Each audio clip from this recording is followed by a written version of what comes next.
उस तो बाद जो ये घटनाक्रम वापर जाता है उस तो बाद काफ़ी दिनों बाद ये गल सामने आई कि जी एक होर FIR उस घटनाक्रम तो बाद भी दर्ज की गई सी उस मामले दे विच और जी पहली FIR सी वरिंदर सिंह वाली उहदे विच हुण तक की कार्रवाई हो चुकी है क्योंकि अमृतपाल सिंह या फिर उहदे जिहड़े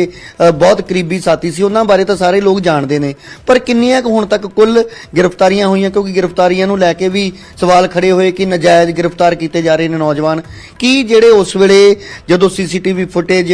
या होर तस्वीरां दी जदों घोख की गई तो जिहड़े जिहड़े लोग उत्थे उसदे काफले 'च शामिल सी उन्हां नूं भी गिरफ्तार किया गया। देखो जिहड़ा पहली 29 नंबर FIR सी जिहड़ी वरिंदर सिंह वालों रजिस्टर करवाई गई सीगी ਉਹਦੇ ਵਿੱਚ ਅਸੀਂ ਜਿਹੜੇ ਟੈਕਨੀਕਲ ਐਵੀਡੈਂਸ ਦੇ ਬੇਸ ਤੇ ਮੁਲਜ਼ਮ ਉਸ ਵੇਲੇ ਮੌਕੇ ਤੇ ਹਾਜ਼ਰ ਸੀ ਅਸੀਂ ਉਹਨਾਂ ਨੂੰ ਹੀ ਅਰੈਸਟ ਕੀਤਾ ਹੈ। ਬਕਾਇਦਾ ਸਿੱਟ ਬਣੀ ਸੀ ਔਰ ਸਿੱਟ ਨੇ ਇਨਵੈਸਟੀਗੇਟ ਕਰਕੇ ਸਾਰੀਆਂ ਚੀਜ਼ਾਂ ਸਾਹਮਣੇ ਲਿਆਂਦੀਆਂ ਔਰ ਉਹ ਮੁਕੱਦਮਾ ਸਟੈਂਡ ਕੀਤਾ ਹੋਇਆ ਕਿਉਂਕਿ ਮੁਕੱਦਮਾ ਸੱਚ ਦੇ ਬੇਸ ਤੇ ਰਜਿਸਟਰ ਹੋਇਆ ਸੀਗਾ ਜੀ। ਉਸ ਤੋਂ ਬਾਅਦ ਜਿਹੜਾ ਇਹਨਾਂ ਨੇ 23 ਤਰੀਕ ਨੂੰ 23 ਫਰਵਰੀ ਨੂੰ ਥਾਣੇ ਦੇ ਵਿੱਚ ਆ ਕੇ ਕਾਨੂੰਨ ਨੂੰ ਆਪਣੇ ਹੱਥ 'ਚ ਲਿਆ ਸੀਗਾ ਉਸ ਬੰਦੇ ਅਗਲੇ ਦਿਨ 24 ਤਰੀਕ ਨੂੰ FIR ਰਜਿਸਟਰ ਹੋ ਗਈ ਸੀ ਔਰ ਉਹਦੇ ਵਿੱਚ ਵੀ ਅੰਮ੍ਰਿਤਪਾਲ ਮੇਨ ਅਕਿਊਜ਼ਡ ਹੈ ਔਰ ਨਾਲ ਉਹਦੇ ਸਾਥੀ ਸੀਗੇ ਜੀ। ਉਹਦੇ ਵਿੱਚ ਕਿਉਂਕਿ ਕਾਫੀ ਪਬਲਿਕ ਸੀ ਜੇ ਆਪਾਂ ਵੀਡੀਓ ਦੇਖੀਏ ਤਾਂ ਵੀਡੀਓ ਦੇ ਵਿੱਚ ਕਾਫੀ ਦੁਨੀਆ ਜਾਂ ਲੋਕ ਉਹਦੇ ਵਿੱਚ ਹੈ ਪਰ ਅਗੇਨ ਜਿੱਦਾਂ ਮੈਂ ਤੁਹਾਨੂੰ ਦੱਸਿਆ ਕਿ ਅਸੀਂ ਜਿਹੜਾ ਲਾਰਜਰ ਇੰਟਰਸਟ ਸੁਸਾਇਟੀ ਦਾ ਸਟੇਟ ਦਾ ਉਹ ਦੇਖ ਰਹੇ ਹਾਂ ऑनरेबल CM साहब वालों DG साहब वालों फिर सारिया यही हदायतां सन भी जिहड़े लोग उत्थे जिन्हां दे सीधी इन्वॉल्वमेंट नहीं है उन्हां दे खिलाफ असीं कोई एक्शन नहीं लिया क्योंकि हर चीज़ की वीडियोग्राफी आ और जिहड़े लोग अग्रैसिवली पुलिस ते अटैक कर रहे आ तलवारां नाल बरछियां नाल असीं सिर्फ उन्हां नूं ही अरेस्ट कीता है जां होर जिहड़े नॉमिनेट कर रहे किसी दी उस इलाके दी जिहड़ी मौजूदगी है उहनूं वैरीफाई कीता गया बिल्कुल वैरीफाई कीता गया है और असीं इस वेले एक्शन सिर्फ उन्हां लोकां ते लै रहे हां जिन्हां ने विद अगेन जिहदे च वीडियोग्राफी साडे कोल एविडेंस है भी जिहड़े पुलिस ते अटैक कर रहे आ पुलिस अफसरां ते साथियां ते बरछियां नाल तलवारां नाल जान बुझ के डेलीबरेटली अटैक कर रहे आ उन्हां दे खिलाफ असीं एक्शन लै रहे आ और तकरीबन 20 ਤੋਂ 25 ਲੋਕ ਅਸੀਂ ਅਰੈਸਟ ਕੀਤੇ ਆ ਔਰ थोड़े होर असीं नॉमिनेट किए हैं जिन्हां ते असीं एक्शन लै रहे हैं जी। यानी कि जांच हाले भी लगातार जारी है। एक होर चीज़ हर कोई जानना चाहता कि अमृतपाल या उहदे जिहड़े होर साथी ने जिन्हां दे खिलाफ NSA लगी है उस तो इलावा किन्नियां क गिरफ्तारियां होईयां ने जिहड़े लोकां दी सिद्धी तौर ते उस दे विच शमूलीयत सी इन्वॉल्वमेंट सी जिन्हां ने पुलिस ते अटैक कीता। मैं ਉਹੀ ਦੱਸ ਰਿਹਾ ਜੀ ਅਸੀਂ ਜਿਨ੍ਹਾਂ ਤੇ NSA 10 ਵਿਅਕਤੀ NSA ਵਾਲੇ ਉੱਥੇ ਗਏ ਹੋਏ ਆ ਉਸ ਤੋਂ ਇਲਾਵਾ ਅਸੀਂ 20 ਤੋਂ 25 ਵਿਅਕਤੀ ਹੈ ਜਿਨ੍ਹਾਂ ਨੂੰ ਅਸੀਂ ਅਰੈਸਟ ਕੀਤਾ ਔਰ ਇਹ ਸਾਰੇ ਉਹੀ ਲੋਕ ਆ ਜਿਨ੍ਹਾਂ ਕੋਲ ਸਾਡੇ ਕੋਲ ਵੀਡੀਓਗ੍ਰਾਫੀ ਐਵੀਡੈਂਸ ਅਵੇਲੇਬਲ ਆ ਜਿਹੜੇ ਪੁਲਿਸ ਤੇ ਤਿੱਖੇ ਹਥਿਆਰਾਂ ਨਾਲ ਤਲਵਾਰਾਂ ਬਰਛਿਆਂ ਨਾਲ ਅਟੈਕ ਕਰ ਰਹੇ ਸਿਰਫ ਅਸੀਂ ਉਹਨਾਂ ਨੂੰ ਹੀ ਅਰੈਸਟ ਕਰ ਰਹੇ ਆ। ਬਾਕੀ ਤੁਸੀਂ ਦੇਖਿਆ ਹੋਣਾ ਹੈ ਕਈ ਹੋਰ ਲੋਕਾਂ ਨੂੰ 57 ਪ੍ਰੀਵੈਂਟਿਵ ਐਕਸ਼ਨ 'ਚ ਅਰੈਸਟ ਕੀਤਾ ਗਿਆ ਸੀਗਾ ਉਹਨਾਂ ਸਾਰਿਆਂ ਨੂੰ ਅਸੀਂ ਹਫ਼ਤੇ ਬਾਅਦ ਹੀ ਸਾਰੇ ਪੰਜਾਬ 'ਚ ਹੀ ਇਹੀ ਚੀਜ਼ ਹੋਈ ਆ ਉਹਨਾਂ ਨੂੰ ਸਾਰਿਆਂ ਨੂੰ ਘਰ ਬਿਠਾਇਆ ਗਿਆ ਉਹਨਾਂ ਦੇ ਪੇਰੈਂਟਸ ਨਾਲ ਗੱਲ ਕੀਤੀ ਗਈ ਪੰਚਾਇਤਾਂ ਨਾਲ ਸਰਪੰਚਸ ਨਾਲ ਗੱਲ ਕੀਤੀ ਗਈ ਵੀ ਅਸੀਂ ਵੀ ਇਹੀ ਚਾਹੁੰਦੇ ਆ ਕਿ ਜਿਹੜਾ ਪੰਜਾਬ ਦਾ ਨੌਜਵਾਨ ਆ ਸਾਡੇ ਬੱਚੇ ਆ ਉਹ ਆਰਾਮ ਨਾਲ ਘਰਾਂ 'ਚ ਬੈਠਣ ਗਲਤ ਪਾਸੇ ਨਾ ਆਉਣ और कानून ਨੂੰ ਆਪਣੇ ਹੱਥ ਦੇ ਵਿੱਚ ਨਾ ਲੈਣ। ਬਹੁਤ ਜ਼ਰੂਰੀ ਸਵਾਲ ਸੀ ਤੁਸੀਂ ਕਿਹਾ ਕਿ ਅਸੀਂ ਬਹੁਤ ਸਾਰੇ ਨੌਜਵਾਨਾਂ ਨੂੰ ਹਿਰਾਸਤ 'ਚ ਲਿਆ ਸੀ ਪਰ ਪੁੱਛਗਿੱਛ ਕਰਕੇ ਉਹਨਾਂ ਦੇ ਮਾਪਿਆਂ ਨੂੰ ਸਮਝਾ ਕੇ ਪਰ ਇਸ ਪੂਰੇ ਘਟਨਾਕ੍ਰਮ 'ਚ ਜਿਹੜੀ ਭੀੜ ਸੀ ਉਹਦਾ ਜ਼ਿਆਦਾਤਰ ਹਿੱਸਾ ਨੌਜਵਾਨ ਸੀ ਤਾਂ ਜਾਂਚ ਦੇ ਵਿੱਚ ਕੀ ਗੱਲ ਸਾਹਮਣੇ ਆਈ ਕਿ ਕਿਉਂ ਇਹ ਨੌਜਵਾਨ ਆਏ ਕਿ ਕਿਹੜੀ ਐਸੀ ਚੀਜ਼ ਸੀ ਜਿਹੜੀ ਉਹਨਾਂ ਨੂੰ ਲੱਗਿਆ ਕਿ ਇਸ ਕਾਫਲੇ ਦਾ ਹਿੱਸਾ ਹੋਣਾ ਚਾਹੀਦਾ। ਦੇਖੋ ਇਹਦੇ 'ਚ ਮੈਂ ਜਿੱਦਾਂ ਪਹਿਲਾਂ ਦੱਸਿਆ ਵੀ ਕੁਝ ਤਾਂ ਅੰਮ੍ਰਿਤਪਾਲ ਤੇ ਉਹਦੇ ਸਾਥੀ ਇਸ ਪਲੈਨਿੰਗ ਦਾ ਹਿੱਸਾ ਸੀ ਜਿਹੜੇ ਸ਼ੁਰੂ ਤੋਂ ਹੀ ਇਸ ਪਲੈਨਿੰਗ ਦੇ ਵਿੱਚ ਆਏ ਸੀਗੇ ਉਹ ਤਾਂ ਵਿਅਕਤੀਆਂ ਨੂੰ ਅਸੀਂ ਅਰੈਸਟ ਕਰ ਰਹੇ ਹਾਂ। ਜਿਹੜੇ ਨੌਜਵਾਨ ਸਾਡਾ ਯੂਥ ਆ ਬੱਚੇ ਆ ਉਹ ਗੁੰਮਰਾਹ ਹੋਏ ਸੀਗੇ ਔਰ ਉਹਨਾਂ ਨੂੰ ਪਤਾ ਨਹੀਂ ਸੀ ਵੀ ਅਸੀਂ ਕਿਸ ਪਾਸੇ ਤੁਰੇ ਹੋਏ ਆ ਸੋ ਸਾਰੇ ਬੱਚਿਆਂ ਨੂੰ ਅਸੀਂ ਉਹਨਾਂ ਦੇ ਇਕੱਲੇ ਸਾਡੇ ਅੰਮ੍ਰਿਤਸਰ ਡਿਸਟ੍ਰਿਕਟ ਦੇ ਵਿੱਚ ਨਹੀਂ ਸਾਰੇ ਪੰਜਾਬ ਦੇ ਵਿੱਚ ਹੀ ਸਾਰੇ SSP ਸਾਹਿਬਾਨ ਨੇ ਉਹਨਾਂ ਦੇ ਘਰਦਿਆਂ ਨੂੰ ਪੰਚਾਇਤਾਂ ਨੂੰ ਬੁਲਾ ਕੇ ਤੁਸੀਂ ਦੇਖਿਆ ਹੋਣਾ ਆ ਅਸੀਂ ਬਹੁਤ ਸਾਰੇ ਨੌਜਵਾਨਾਂ ਨੂੰ ਛੱਡਿਆ ਆ ਉਹਨਾਂ ਨੂੰ ਘਰ ਬਿਠਾਇਆ ਔਰ ਇਹੀ ਉਹਨਾਂ ਨੂੰ ਅਸੀਂ ਸਮਝਾਇਆ ਕਿ ਇਹ ਰਸਤਾ ਗਲਤ ਹੈਗਾ ਆ ਔਰ ਉਹ ਬੱਚਿਆਂ ਨੇ ਮਹਿਸੂਸ ਵੀ ਕੀਤਾ ਕਿ ਸਾਨੂੰ ਆਪ ਨਹੀਂ ਸੀ ਪਤਾ ਸੀ ਗੁੰਮਰਾਹ ਹੋ ਗਏ ਸੀ ਔਰ ਅਸੀਂ ਇਸ ਚੀਜ਼ ਤੋਂ ਬਾਹਰ ਨਿਕਲ ਕੇ ਅਸੀਂ ਖੁਸ਼ ਹਾਂ। ਸਾਡਾ ਲੋਕਾਂ ਨੇ ਪੰਚਾਇਤਾਂ ਨੇ ਚੰਗੀਆਂ ਜਿਹੜੀਆਂ ਸਾਰੀਆਂ ਧਾਰਮਿਕ ਸੰਸਥਾਵਾਂ ਸਾਰੀਆਂ ਚੰਗੀਆਂ ਜਿਹੜੇ ਮਹਾਰਾਜ ਦਾ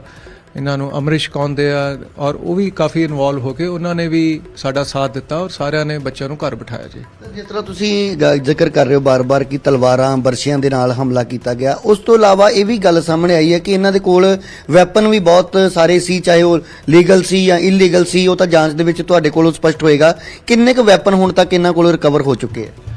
ਦੇਖੋ ਤੁਹਾਡਾ ਸਵਾਲ ਮੈਂ ਭੁੱਲ ਗਿਆ ਸੀ ਦੱਸਣਾ।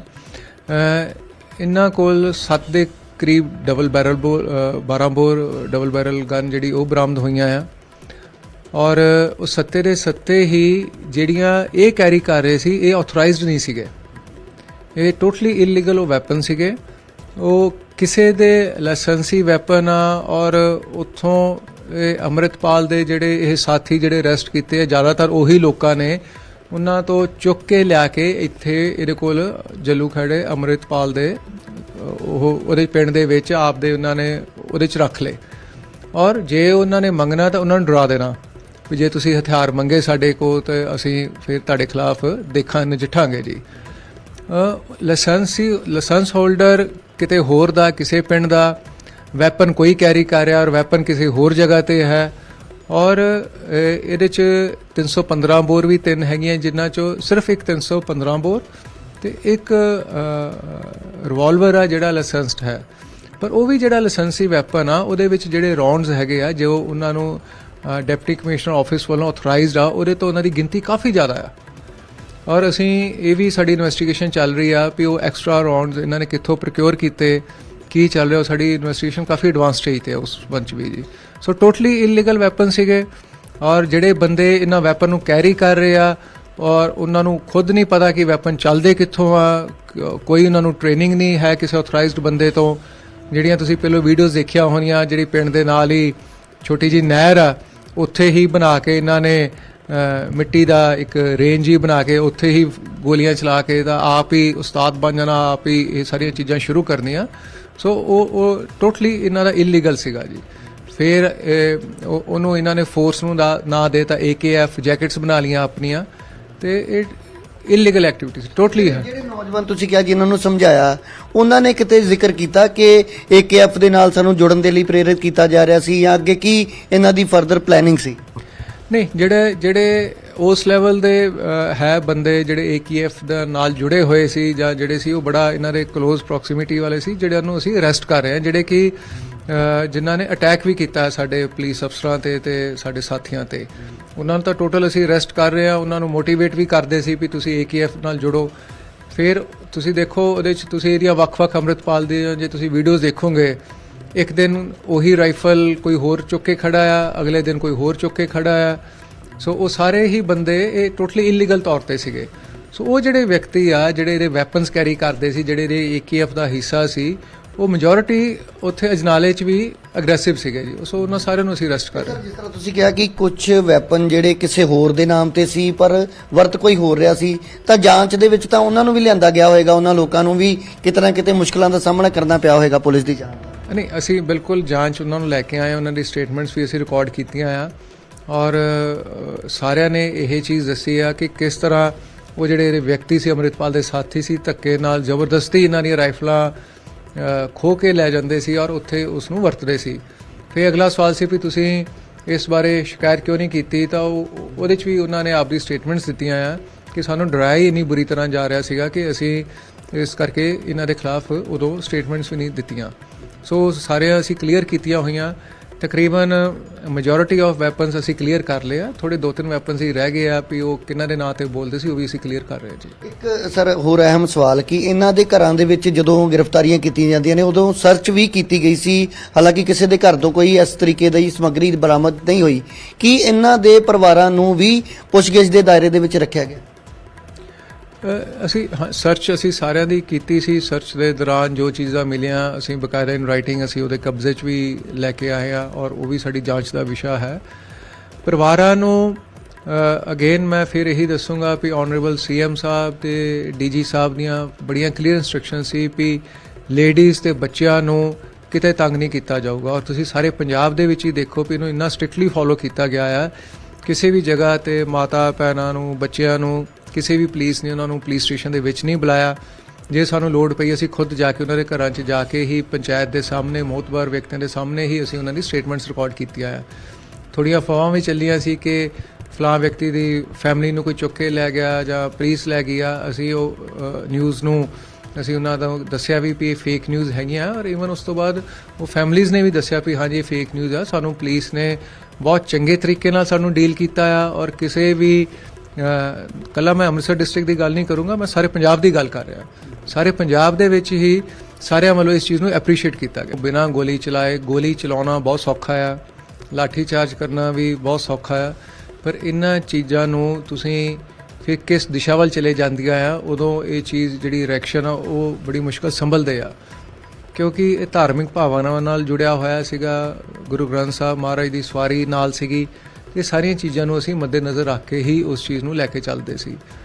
ਫਿਰ ਜਦੋਂ ਗੁਰੂ ਗ੍ਰੰਥ ਸਾਹਿਬ ਦੀ ਸਵਾਰੀ ਦਾ ਇਹਨੇ ਲੈ ਕੇ ਆਇਆ ਅੰਮ੍ਰਿਤਪਾਲ, ਤਾਂ ਸਾਨੂੰ ਪਬਲਿਕ ਵੱਲੋਂ ਵੀ ਬਹੁਤ ਸਹਿਯੋਗ ਮਿਲਿਆ। ਲੋਕਾਂ ਨੇ ਵੀ ਇਸ ਨੂੰ ਡਿਸਕ੍ਰੈਡਿਟ ਦਿੱਤਾ ਕਿ ਇਸ ਨੇ ਗਲਤ ਕੀਤਾ ਆ। ਉਸ ਤੋਂ ਬਾਅਦ ਫਿਰ ਜਦੋਂ ਗ੍ਰਿਫਤਾਰੀਆਂ ਸ਼ੁਰੂ ਹੁੰਦੀਆਂ, ਸਾਰੀਆਂ ਚੀਜ਼ਾਂ ਸ਼ੁਰੂ ਹੁੰਦੀਆਂ ਆ, ਫਿਰ Punjab police the policy as per directions of honourable CM ਸਾਹਿਬ ਤੇ ਡੀਜੀ ਸਾਹਿਬ ਇਹੀ ਸੀ ਵੀ ਅਸੀਂ ਫੋਰਸ ਨੂੰ ਯੂਜ਼ ਨਹੀਂ ਕਰਨਾ। ਅਸੀਂ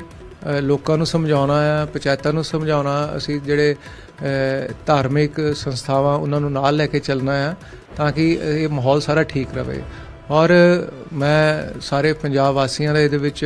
ਸ਼ੁਕਰੀਆ ਅਦਾ ਕਰੂੰਗਾ ਕਿ ਸਾਰੇ ਪੰਜਾਬ ਨੇ ਸਾਥ ਦਿੱਤਾ। ਕਿਤੇ ਵੀ ਸਾਨੂੰ ਫੋਰਸ ਯੂਜ਼ ਅਸੀਂ ਕੀਤੀ ਵੀ ਨਹੀਂ, ਨਾ ਕਿਤੇ ਕਰਨ ਦੀ ਲੋੜ ਪਈ। ਜਿੱਥੇ ਵੀ ਅਸੀਂ ਗਏ ਆ ਪਿਆਰ ਨਾਲ ਜਦੋਂ ਗੱਲਾਂ ਕੀਤੀਆਂ, ਉਹਨਾਂ ਨੇ ਵੀ ਸਾਡੇ ਵਿਊ ਪੁਆਇੰਟ ਸਮਝੇ ਆ ਔਰ ਸਾਨੂੰ ਇਸ ਚੀਜ਼ 'ਚ ਸਹਿਯੋਗ ਕੀਤਾ। ਸਭ ਤੋਂ ਜ਼ਰੂਰੀ ਚੀਜ਼ ਜਿਹਨੂੰ ਲੈ ਕੇ ਬਹੁਤ ਵੱਡੇ ਸਵਾਲ ਵੀ ਖੜੇ ਹੋਏ ਕਿ ਜਦੋਂ ਇਹ ਅੰਮ੍ਰਿਤਪਾਲ ਸਿੰਘ ਆਪਣੇ ਸਾਥੀਆਂ ਦੇ ਨਾਲ ਉੱਥੇ ਪਹੁੰਚਦਾ ਹੈ, ਭਾਵੇਂ ਪੁਲਿਸ ਦੇ ਉੱਤੇ ਹਮਲਾ ਹੋਇਆ ਸੀ, ਪਰ ਇਹ ਕਿਹਾ ਗਿਆ ਕਿ ਉਹ ਆਪਣੇ ਸਾਥੀ ਨੂੰ ਰਿਹਾ ਕਰਵਾਉਣ ਦੇ ਵਿੱਚ ਕਾਮਯਾਬ ਹੋਏ ਔਰ ਪੁਲਿਸ ਦੀ ਕਾਰਵਾਈ ਗਲਤ ਸੀ। ਲਵਪ੍ਰੀਤ ਵਾਲੇ ਮਾਮਲੇ ਦੇ ਵਿੱਚ ਜ਼ਰੂਰ ਸਪਸ਼ਟ ਕਰੋ ਕਿ ਉਸ ਵੇਲੇ ਉਸ ਨੂੰ ਕਿਉਂ ਰਿਹਾ ਕੀਤਾ ਗਿਆ, ਉਸ ਤੋਂ ਬਾਅਦ ਕੀ ਉਸ ਮਾਮਲੇ ਦੇ ਵਿੱਚ ਉਹ ਲੋੜੀਂਦਾ ਹੈ, ਗ੍ਰਿਫਤਾਰ ਹੈ, ਕੀ ਹੈ?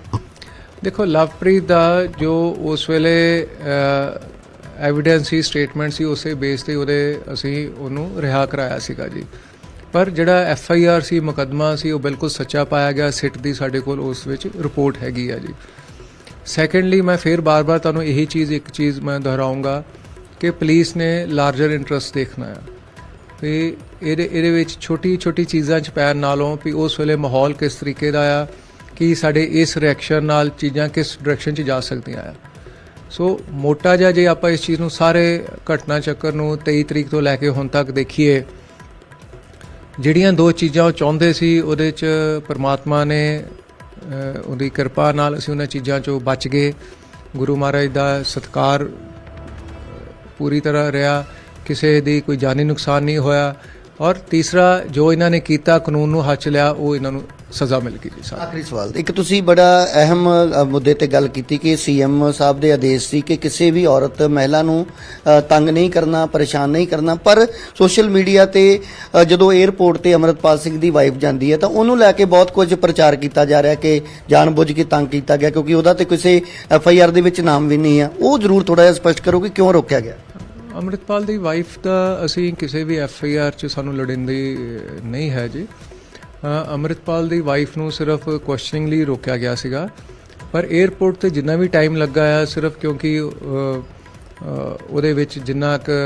ਉਸ ਚੀਜ਼ ਨੂੰ ਮੈਨੇਜ ਕਰਨ ਲਈ ਕਾਨੂੰਨ ਤੌਰ ਤੇ ਟਾਈਮ ਲੱਗਦਾ ਆ, ਉਨਾ ਹੀ ਟਾਈਮ ਲੱਗਾ। ਉੱਥੇ ਕੋਈ ਅਸੀਂ ਕੁਐਸਚਨਿੰਗ ਨਹੀਂ ਕੀਤੀ, ਕਿਉਂਕਿ ਕੁਐਸਚਨਿੰਗ ਤਾਂ ਅਸੀਂ ਘਰ ਜਾ ਕੇ ਹੀ ਕਰਨੀ ਸੀਗੀ ਜੀ। ਸੋ ਉਹ ਟੋਟਲੀ ਲੀਗਲੀ ਅਸੀਂ ਕੀਤਾ ਆ। ਫਿਰ ਜਦੋਂ ਵੀ ਅਸੀਂ ਅੰਮ੍ਰਿਤਪਾਲ ਦੀ ਫੈਮਿਲੀ ਨੂੰ ਅਸੀਂ ਕੁਝ ਵੀ ਕਰਨਾ ਸੀ ਤਾਂ ਮੈਂ ਆਪ ਖੁਦ ਘਰ ਜਾ ਕੇ ਹੀ ਉਹਨਾਂ ਨੂੰ ਮਿਲਦਾ ਰਿਹਾ ਜੀ। ਸੋ 에ਅਰਪੋਰਟ ਤੇ ਜਾਂ ਥਾਣਿਆਂ 'ਚ ਨਾ ਅਸੀਂ ਕਦੀ ਇਹਨਾਂ ਨੂੰ ਤੰਗ ਪਰੇਸ਼ਾਨ ਕਰਨ ਬਾਰੇ ਸੋਚਿਆ, ਨਾ ਅਸੀਂ ਕੀਤਾ ਔਰ ਨਾ ਅਸੀਂ ਕਦੀ ਕਰਾਂਗੇ ਜੀ। ਤਾਂ ਇਹ ਨੇ SSP ਸਤਿੰਦਰ ਸਿੰਘ, ਜਿਨ੍ਹਾਂ ਨੇ ਅਜਨਾਲਾ ਘਟਨਾਕ੍ਰਮ ਤੋਂ ਲੈ ਕੇ ਹੁਣ ਤੱਕ ਦੀ ਜਾਂਚ ਬਾਰੇ ਜਾਣਕਾਰੀ ਵੀ ਦਿੱਤੀ ਔਰ ਨਾਲ ਦੀ ਨਾਲ ਇਹ ਵੀ ਦੱਸਿਆ ਕਿ ਕਿਸ ਤਰੀਕੇ ਦੇ ਨਾਲ ਵੱਡੀ ਤਾਦਾਦ ਦੇ ਵਿੱਚ ਨੌਜਵਾਨ ਜਿਹੜੇ ਨੇ ਉਹ ਅੰਮ੍ਰਿਤਪਾਲ ਸਿੰਘ ਦੇ ਉਸ ਕਾਫਲੇ ਦਾ ਹਿੱਸਾ ਬਣੇ ਔਰ ਬਾਅਦ ਦੇ ਵਿੱਚ ਉਹਨਾਂ ਨੂੰ ਕਾਨੂੰਨੀ ਕਾਰਵਾਈ ਦਾ ਵੀ ਸਾਹਮਣਾ ਕਰਨਾ ਪਿਆ। ਪਰ ਇੱਕ ਬੜੀ ਅਹਿਮ ਚੀਜ਼ ਉਹਨਾਂ ਨੇ ਸਾਂਝੀ ਕੀਤੀ ਕਿ ਬਹੁਤ ਵੱਡੀ ਤਾਦਾਦ ਦੇ ਵਿੱਚ ਜਿਹੜੇ ਨੌਜਵਾਨ ਹਿਰਾਸਤ ਦੇ ਵਿੱਚ ਲਏ ਗਏ ਸੀ, ਉਹਨਾਂ ਨੂੰ ਵੱਖ-ਵੱਖ ਪੰਚਾਇਤਾਂ ਦੇ ਵਿੱਚ ਪਰਿਵਾਰਕ ਮੈਂਬਰਾਂ ਦੇ ਵਿੱਚ ਬਹਿ ਕੇ ਸਮਝਾਇਆ ਗਿਆ ਕਿ ਉਹ ਅੱਗੇ ਤੋਂ ਕਿਸੇ ਵੀ ਧਰਨੇ ਪ੍ਰਦਰਸ਼ਨ ਦੇ ਵਿੱਚ ਜਾਣ ਤੋਂ ਪਹਿਲਾਂ ਇੱਕ ਵਾਰ ਉਸ ਦੀ ਜਾਂਚ ਪੜਤਾਲ ਜ਼ਰੂਰ ਕਰ ਲੈਣ।